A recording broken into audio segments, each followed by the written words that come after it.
Prepare yourself to embark on a gastronomic journey that pushes limits, tests courage, and even flirts with life itself. From the still pulsating tentacles of Korean octopus to fertilized eggs from the Philippines, through Sardinia's live cheese, Iceland's fermented shark, and Cambodia's fried arachnids, each dish reveals ancestral traditions, real risks, and flavors that few would dare to try. It's a plunge into the extreme, where adrenaline meets taste. Do you have the courage to try it?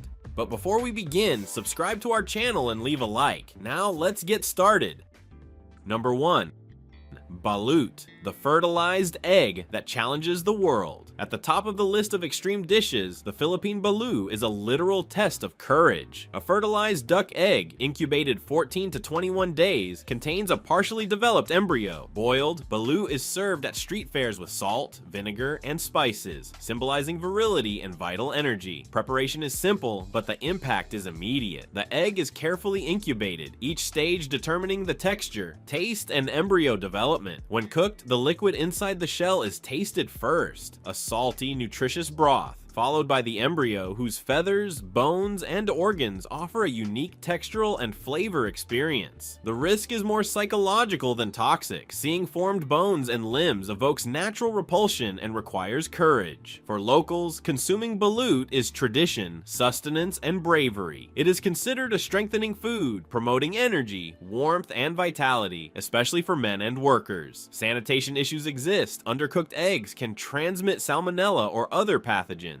Traditional vendors follow strict storage and boiling protocols to ensure freshness and safety. Yet inexperienced tourists face emotional dilemmas before tasting. Balut is also a cultural narrative. It represents the cycle of life, fertility, and connection with nature. It is a ritualistic and social food, consumed during festivals, celebrations, and rites of passage. Eating balut is more than tasting. It is participating in living history, culture, and tradition. Modern versions include omelets or soups, simulating flavor and texture without a visible embryo, offering a safe experience. Yet nothing replaces the sensory shock and emotional experience of traditional balut. Eating balut is confronting psychological and cultural limits, accepting life in its most literal and raw form. It is the pinnacle of extreme gastronomy, a dish combining courage, tradition, risk, and identity in every bite.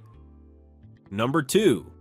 Fermented shark. The odor and challenge of Iceland. Amid the cold winds and fjords of Iceland, there is a dish that challenges both smell and courage. Hakarl, or fermented shark. Considered one of the planet's most extreme delicacies, it originated from the need to survive in a harsh environment, transforming poisonous meat into safe, culturally significant food. Greenland sharks contain natural toxins that can be fatal if eaten fresh. To neutralize them, the meat undergoes an ancestral process. Buried in gravel pits for months, pressure and time allow urea and trimethylamine oxide to break down. After fermentation, the meat is cut into strips and left to dry in the cold wind for months, acquiring a fibrous texture and a pungent, almost chemical aroma. The taste is challenging, pungent, with ammonia notes and cured fish flavor. For beginners, the first bite tests endurance. The intense odor often triggers revulsion before taste, yet Icelanders revere hakarl as cultural heritage, a symbol of ingenuity and survival in an unforgiving land. Risks remain. Inadequate fermentation can leave residual toxins and pathogenic bacteria. Eating hakarl requires trust in traditional methods and local knowledge. The dish teaches respect for nature's limits and extreme fermentation secrets. Culturally, hakarl is served at festivals like Thorablat, accompanied by local drinks. It is more than food. It is experience, narrative, and ritual. Each piece carries centuries of history, from hunger to celebration, fear to courage. Modern alternatives include controlled fermentations and lab techniques that replicate flavor and texture without poisoning risk. Yet for purists, nothing replaces the physical and sensory impact of the original tradition. Eating hakarl is a test of endurance, courage, and respect for history. It reminds us that food can transform poison into survival and tradition. Number 3. Raw sea urchin, the ocean's lethal delicacy. Among the crystalline reefs of Japan, Chile, and the Mediterranean, there is a dish combining delicacy and danger: raw sea urchin. Known as uni in Japan, it is considered a supreme delicacy, yet its texture and flavor hide risks few perceive. Each urchin is a capsule of sharp spines and fragile internal organs, requiring careful handling. Preparation begins with opening the rigid shell, which houses various venomous spines. Mishandling can puncture hands and cause serious infections. Inside lies the gonad, the edible part, vibrant yellow or orange. Its flavor is intense, salty, with deep sea notes, melting in the mouth for a unique sensory experience. Nutritionally, sea urchin is rich in protein, vitamins A and C, and omega-3 fatty acids. Serious risks exist. If consumed raw under inadequate conditions, it can transmit bacteria like Vibrio and parasites, causing severe foodborne illness. Overfishing and poor regulation can also introduce chemical contaminants like heavy metals into the gonad. Culturally, uni is more than food. It symbolizes prestige and sophistication. In Japan, renowned restaurants treat the delicacy almost ceremonially. Each urchin is visually inspected, handled with tweezers, and served immediately to preserve freshness and delicate texture. Eating uni is thus a ritual of ocean appreciation and timing, an encounter between raw nature and human skill. Tourists face a psychological challenge. The spiny exterior and gelatinous interior provoke fear and hesitation, yet bravery is rewarded with unique taste and a connection to centuries-old traditions. Modern chefs have developed safer alternatives: farm-raised uni free of parasites, or vegetarian versions using seaweed and nuts, replicating taste and texture. Nevertheless, the experience of opening a live urchin and tasting its treasure is irreplaceable. Raw sea urchin teaches courage, patience, and respect. Each piercing spine, each gelatinous bite, reminds us that pleasure is often tied to risk. Eating uni is tasting the ocean in a small capsule of color and flavor, where beauty and danger coexist in perfect harmony. Number 4. Fried scorpion. Venom transformed into crunch. In China and parts of Southeast Asia, there is a dish that transforms one of the most feared animals into a delicacy: fried scorpion. Served as a snack in night markets and street fairs, it combines the danger of venom with culinary skill to make the lethal safe and crispy. Preparation requires precision. Venomous scorpions are carefully selected and usually have their stingers removed before frying, eliminating most risk. They are then immersed in hot oil, creating a crispy crust that preserves the shape and texture of the animal. Often seasoned with salt, pepper, or local spices, they offer a contrast between intense flavor and toasted aroma. Nutritionally, scorpions are rich in protein, minerals, and fatty acids. However, risks remain. Uneven frying can leave traces of venom active, and improper handling can cause bacterial contamination. Consuming the entire animal demands courage and caution. Culturally, fried scorpions are more than food. They demonstrate skill and daring. Tourists face a psychological challenge, overcoming fear to touch and chew what would naturally be a dangerous predator. For locals, it is tradition, fun, and curiosity, a gastronomic experience blending adrenaline and flavor. Modern versions reduce risk: farm-raised scorpions free of toxins, or plant-based alternatives simulating crunch and shape. Yet nothing replaces the tension of biting into a creature that minutes ago could have stung you. Fried scorpions teach about limits and bravery. They are a metaphor for transformation, from danger to food, from fear to sensory experience. Eating this dish is more than nourishment. It is a rite, a dance between instinct and curiosity, challenging both palate and mind. Number 5. Casu marzu, the living cheese of Sardinia.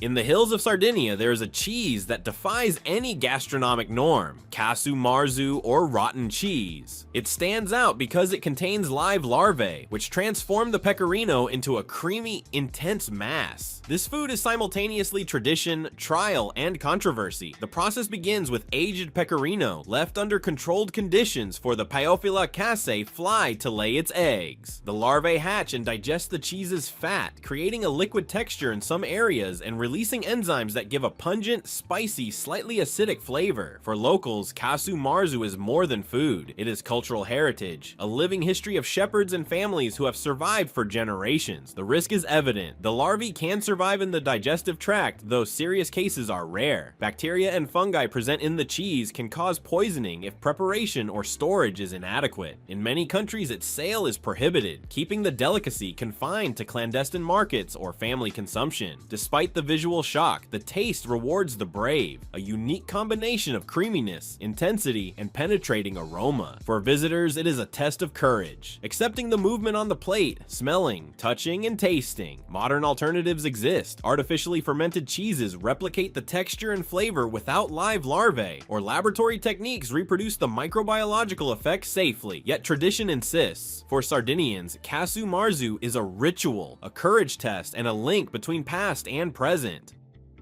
Number 6. Raw blubber and whale oil, the cold that feeds. In Arctic regions, especially among the Inuit and Kalaalleq peoples, survival depends on foods that provide extreme energy and warmth. Among these, raw blubber and whale oil hold a central place. For outsiders, consuming raw fat may seem extreme or even repulsive, but for isolated communities, it is tradition, health, and connection with nature. Blubber is the layer of fat beneath the whale's skin, rich in calories and essential fatty acids. Consumed raw, it provides immediate energy in an environment where fruits, vegetables, and carbohydrates are scarce. Whale oil, extracted and boiled, serves both as fuel for the body and as an ingredient in nourishing broths. Historically, these foods allowed tribes to survive the intense cold, maintaining body heat and endurance. Risks are real. Whales can accumulate heavy metals like mercury and PCBs, which bioaccumulate in the fat. Excessive consumption may cause chronic poisoning, especially in pregnant women and children. Handling raw blubber requires care, as bacteria like listeria or salmonella can proliferate if the product is not fresh. Culturally, consuming blubber and whale oil is ritualistic. Whale hunts involve ceremonies of respect, gratitude to the animal, and communal sharing practices. Eating these foods is more than nutrition. It is an act of identity, preservation, and connection with the land. Each slice of raw blubber symbolizes the interdependence between humans and a harsh natural environment. Today, the practice faces legal and ethical dilemmas. International morality and conservation treaties prohibit commercial hunting but recognize indigenous subsistence rights. Scientists emphasize monitoring contaminants, while community leaders balance tradition and public health. Modern alternatives include nutritional substitutes, concentrated vegetable oils, and domestic animal fats that replicate calories and flavor without compromising health or sustainability. Still, for those tasting traditional raw blubber, each bite is a sensory and historical journey, a plunge into millennia of human adaptation. Number 7.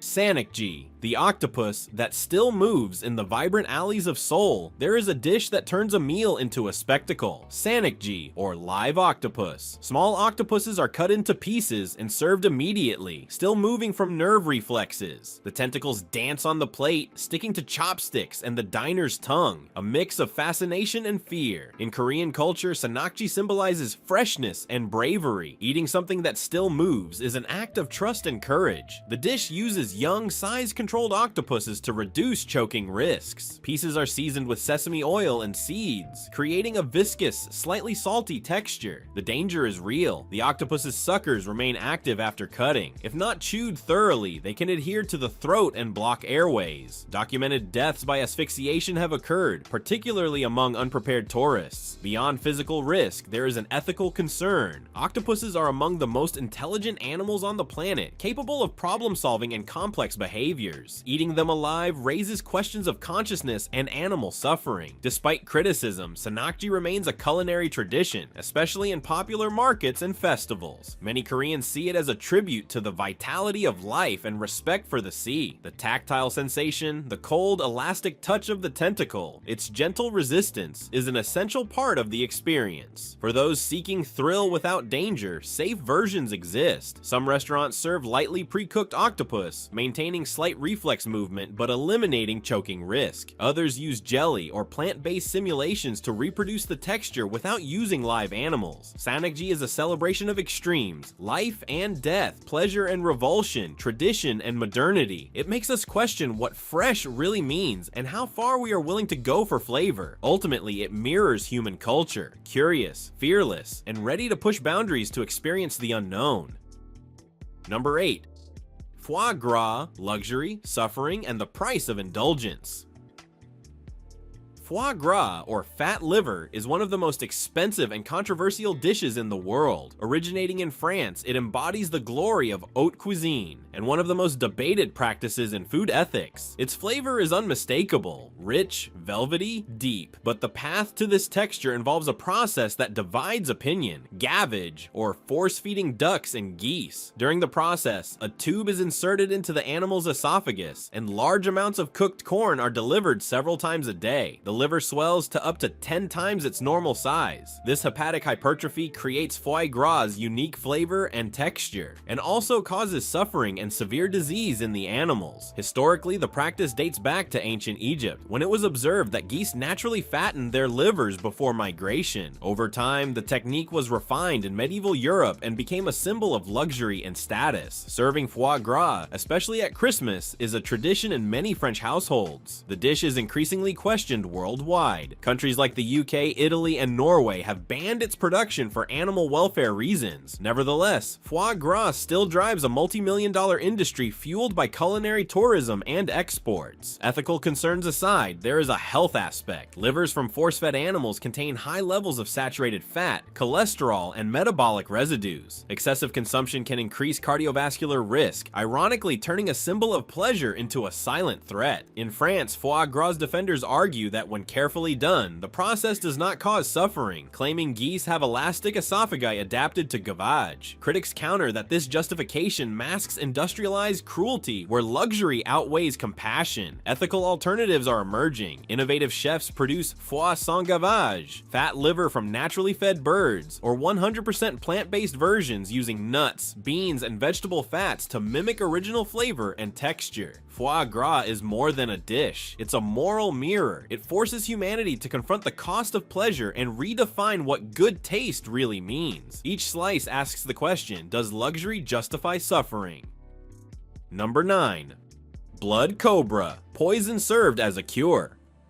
In the heart of Southeast Asia, especially in Vietnam, China, and Thailand, there is a dish that blurs the line between medicine, superstition, and danger. Blood cobra. Served as a ritual rather than merely a meal, the dish begins shockingly. The snake is decapitated alive, and the still warm blood is mixed with rice wine. The heart, still beating briefly, is sometimes consumed raw by diners who believe they are absorbing strength, virility, and vital energy. The dish uses venomous or non-venomous snakes, depending on region and tradition. Commonly used species include king snakes and pythons, but even vipers are served in some places. The risk starts in handling. Even after death, venom glands may remain dangerous. If the meat is not carefully cleaned, small amounts of toxin can stay active, posing a real threat. Traditional preparation involves extracting the gallbladder, heart, and blood separately. The green bile is served in a small cup as a symbol of purification and vigor. Blood is mixed with strong alcohol to neutralize some pathogens,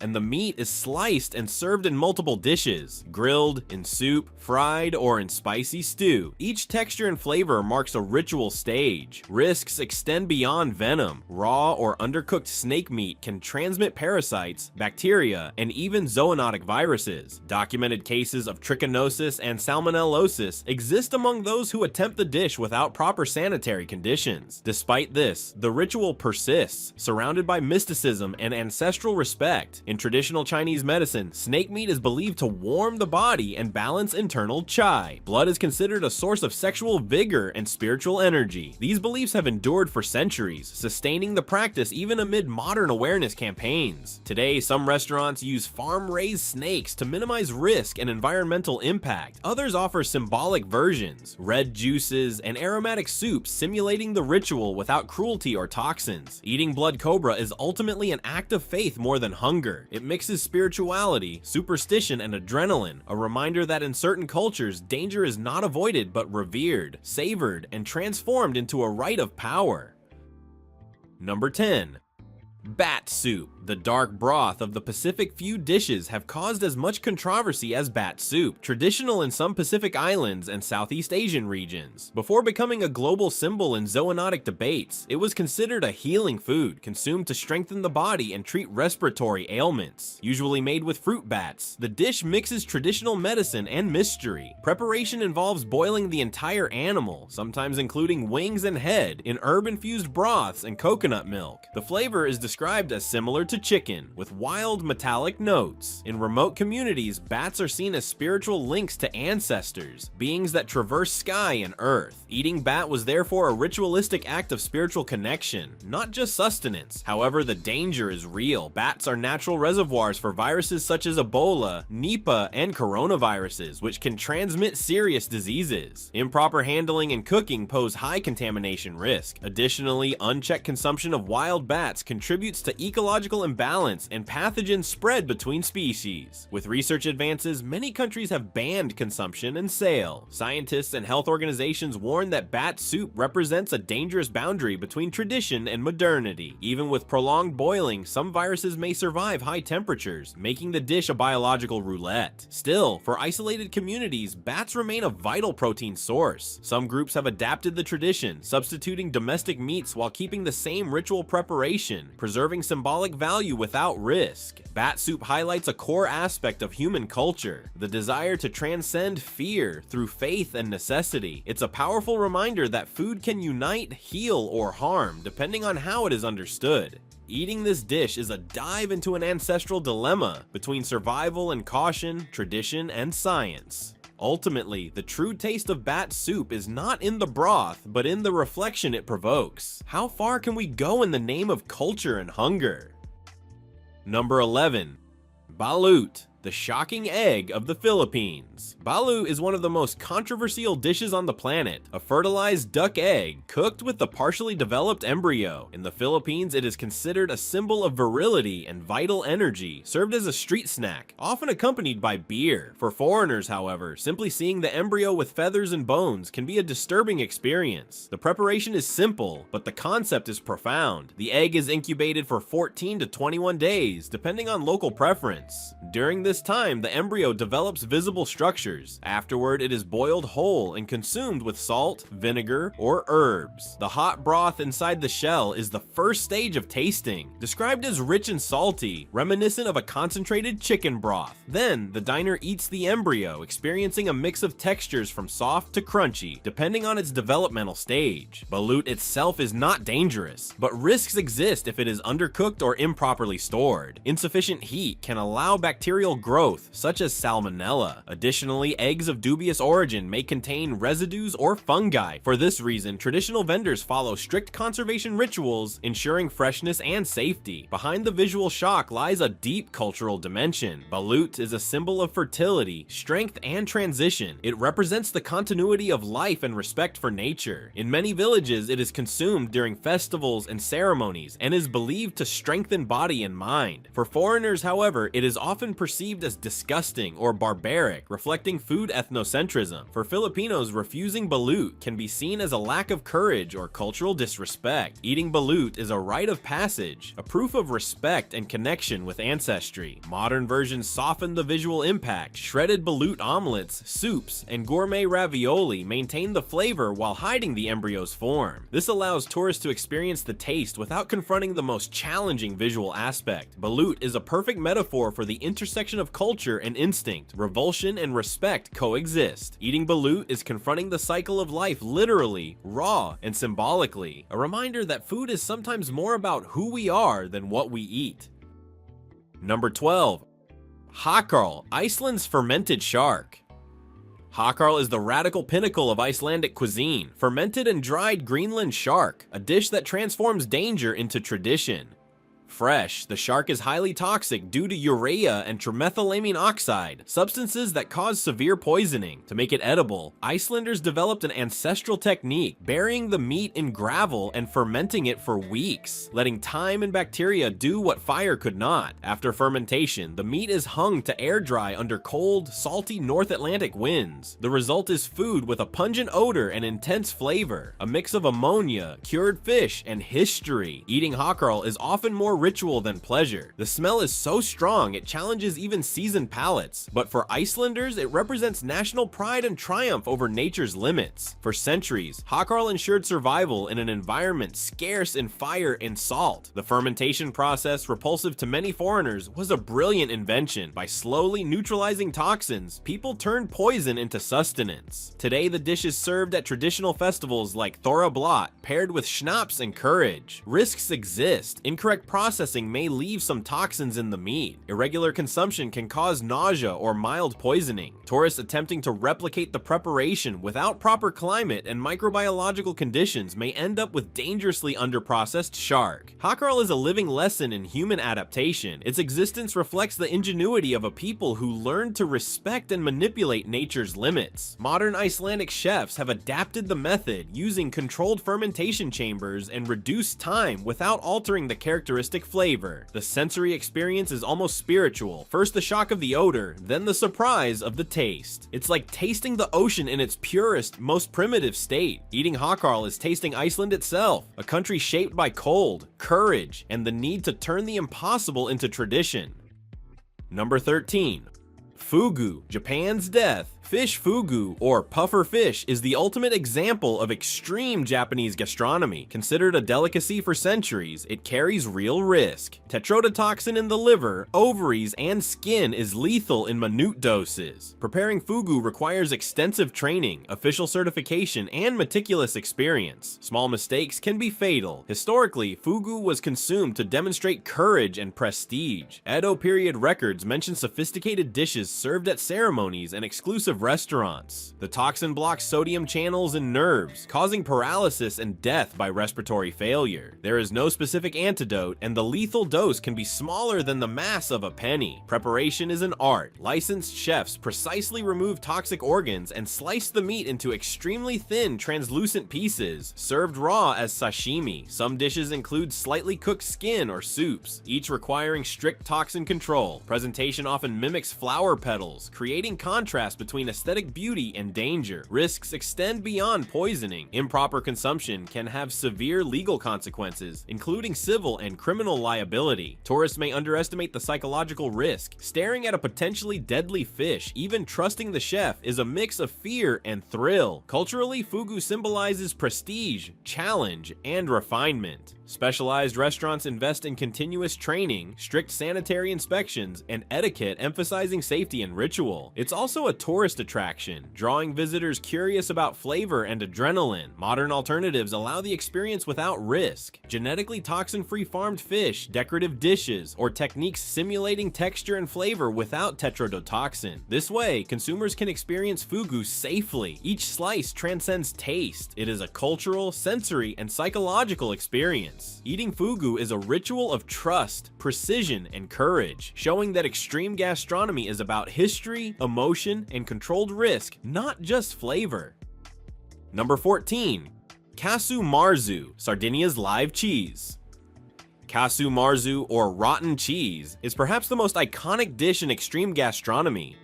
Made from pecorino, it is infested with live cheesefly larvae, Pyophila casei, which accelerate fermentation, creating a soft, creamy paste. Traditionally, this cheese was consumed in villages as a source of protein and calories during harsh winters, but today it represents cultural identity and gastronomic courage. Production begins with selecting a cured pecorino cheese. After partial aging or piercing, adult flies lay eggs that hatch into tiny larvae. The larvae consume the cheese fat, creating small cavities and altering the texture. The result is a partially liquid cheese, with visible, continuously moving larvae. Its appearance may repel, but the flavors range from intensely salty to buttery complexity, with acidic and piquant notes. Risk-wise, consuming casu marzu is not without concern. Live larvae may survive temporarily in the digestive tract, though severe cases are rare. Additionally, the cheese contains microorganisms that, if mishandled, can cause food poisoning. For this reason, its sale is banned in many countries, and it is often sold clandestinely, keeping tradition alive at the edge of legality. Culturally, the cheese represents courage, local status, and the heritage of ancestral fermentation techniques. Eating casu marzu is a social ritual, often paired with robust wine, traditional music, and stories of generations who survived the island's historical hardships. Modern alternatives exist for those seeking the experience without risks. Some artificially fermented cheeses simulate the creamy texture and intense flavor without live larvae. Laboratory techniques can also safely recreate the microbiological process. Respecting sensory tradition without compromising health, casu marzu challenges prejudice and limitations. It provokes conflict between visual repulsion and gustatory pleasure, requiring a conscious choice about courage, culture, and curiosity. Each piece is a dive into Sardinian history and customs, reminding us that food is more than nutrition, it's identity, narrative, and emotion. Number 15.